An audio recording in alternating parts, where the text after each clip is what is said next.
glad that you could turn in to this YouTube presentation. If you would please put your palms together for a meditation reading. Listen with an open mind in order to hear with an open heart. A saying by Reverend Dr. Seigen Yamaoka. If you would please join me in Gasho. Namu Amida Butsu. Namu Amida Butsu. Namu Amida Butsu. Namandas, Namandas, Namandas. We have conversations every day, whether it be with our partners, our spouses, or just strangers in the grocery store. And it could be a very simple conversation, about what's the best product, or if someone's looking for something, they'll ask you a question. And then pretty soon it's like you'll start talking about exchanging recipes or what something would taste like, but conversations. And yet, during that time, they may say something that is disagreeable with us. And what happens is we close our minds to what they're saying. And instead of truly listening to them with an open mind, our mind closes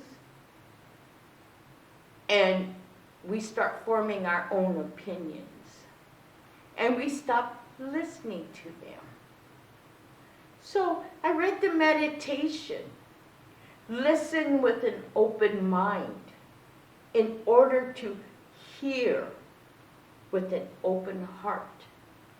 Because once we close our minds to everything, we also close our hearts to what other people are saying.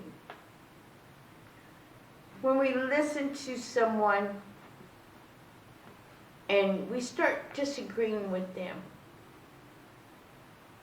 our minds close. And when our minds close, our heart closes. It's not compassion towards that person and their opinion or their conversation, but we close ourselves off. But if we truly listen to someone, see their emotions, hear how they are saying it, we get a feeling of what may be going on with them. I went to vacation for just a couple of days up north. And I was talking to my little niece. And I told her, this is the time of year where I buy them boots. They're twins. And the one twin said, oh, boots, new boots, yay.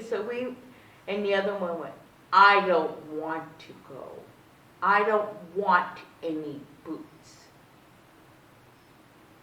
I said, well, okay, you don't have to buy any boots, but you still have to go because we cannot leave you at home alone. So we went to the store, and my niece, I said, you can get any boot you want. And she, of course, picked her boots out, and she was styling and looking. I said, go look in the mirror, walk around the store, and see how you like them. And she goes, I like these. I said, yeah, they make you look like a grown-up. And her sister was pouting all this time, and I said, do you want a pair of boots? Would you like to try on a pair of boots? No, I don't want anything. Okay. So we left the store. But within a couple of days, she told her mom, I want a pair of boots now. She didn't bother to listen to suggestions. She just shut herself off. She didn't want to hear anyone's opinion. She didn't want to hear anything. So she lost out. So, and that's just part, I think, of growing up. But as we mature, are we not supposed to be more open with our listening so that there is more compassion to hearing what others say, hearing them with compassion. Not to make opinions, not to disagree, but to listen with an open heart. You know, because we all go through this. We all go through this people stop listening to us, particularly when we may have a different opinion from them. And that creates a hostility.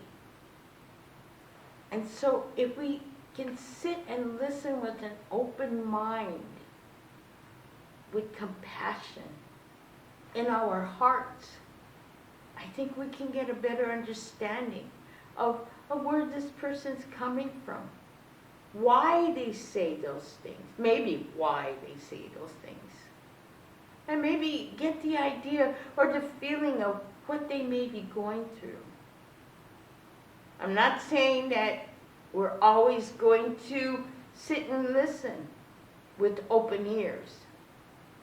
And we're not going to always have an open heart to truly hear what they're saying. And we don't have to. But trying our best to hear what someone says with an open heart. Maybe we can get to understand them a little bit better. And it's the same as listening to the Buddha Dharma, the teachings of the Buddha. You know, how many, when we recite the Golden Chain, how many times do we really sit and really listen to the words, hear the words, what it's saying? Or even when we read the three treasures, do we really sit there and hear the words? Yes, how do we read it and hear the words? But we do hear the words when we read. We read it and we see it and we hear it. But how many times do we really sit and listen and think about what the words are saying to us? It's very difficult. And I use that word a lot during my Dharma messages, because life is difficult. And listening and actually finding out who we are is most difficult. Buddhism is not that easy. It is a difficult philosophy or just a philosophy, the way of life, because we have to stop, think, and find who we truly are, which is one of the hardest things to do. And we have to listen to what's in our head and what's in our hearts, so that we can truly hear the teachings of the Buddha, their guidelines, their directions of making our lives a little bit happier, maybe lessening some of the sorrows and sufferings that we may have. But when do we stop and listen and truly hear the Buddha Dharma? And when do we stop and listen to conversation with a true heart, with an open heart and an open mind? Because, you know, we do shut ourselves up. We will shut off our minds when we disagree or we don't like what they say. But, you know, we can always go, stop, I don't want to hear it. And so we have to take that moment to analyze, to think about what they're saying, check out their emotions, see where they're coming from. And as I said, if you don't agree with them, stop. Thank you for your conversation and go on.